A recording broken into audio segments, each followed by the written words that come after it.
భారతదేశంలో త్వరలోనే కాగితపు కరెన్సీ నోట్ల స్థానంలో ప్లాస్టిక్, పాలిమర్ నోట్లు అందుబాటులోకి అయితే వచ్చే అవకాశం అయితే ఉందని కనిపిస్తుంది.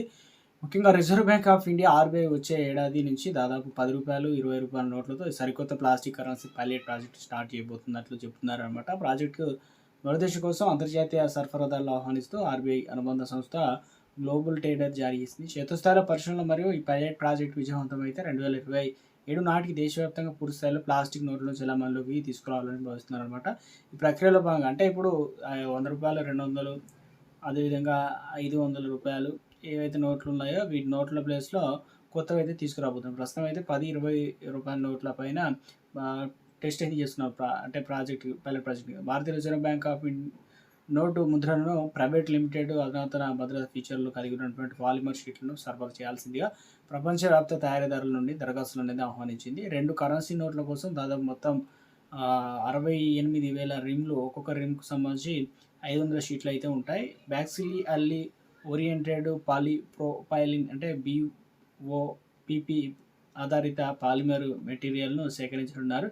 ఈ నోట్లలో పోర్ట్రేట్ అనగా కూడిన స్పష్టమైన window metal numeral, magnetic thread, shadow ఇమేజ్‌లు వంటి అత్యాధునిక సెక్యూరిటీ ఫీచర్‌లు కూడా ఉండేలా డిజైన్ చేస్తున్నారు. ఈ టెండర్‌ల సమర్పణకు ఆగస్టు 18 వరకు ఛాన్స్ అయితే ఇవ్వడం జరిగింది. ఇక ఈ గ్లోబల్ టెండర్‌లో ఆర్‌బీఐ అత్యంత కఠినమైన భద్రతా నిబంధనలు విధించింది. బిడ్డర్లు ఎవరైతే పోటీపడే సంస్థలను చైనా లేదా పాకిస్తాన్ ఉన్న తమ వ్యాపార కార్యకలాపాలను భారతదేశానికి సంబంధించిన పనుల నుండి పూర్తిగా వేరు ఉంచాలని స్పష్టం చేసింది. అదే కాకుండా ఆయా దేశాల నుంచి ఎలాంటి ముడిసరుకు తీసుకోకూడదని, గతంలో చైనా, పాకిస్తాన్‌లో పనిచేసిన సిబ్బందిని ఈ ప్రాజెక్టులో నియమించకూడదని షరతు విధించింది. భారతదేశంలో భూ సరిహద్దులను పంచుకునేటువంటి దేశాల కంపెనీలు కూడా ఖచ్చితంగా department for the promotion of industry and internal trade వద్ద కలిగిన రిజిస్ట్రేషన్ కలిగి ఉండాలి. అలాగే దరఖాస్తు చేసుకునే సంస్థలకు ఏదైనా కేంద్ర బ్యాంకుకు పాలిమర్ నోట్ల షీట్లను సరఫరా చేసిన కనీసం 3 ఏళ్ల అనుభవం కూడా ఉండాలి.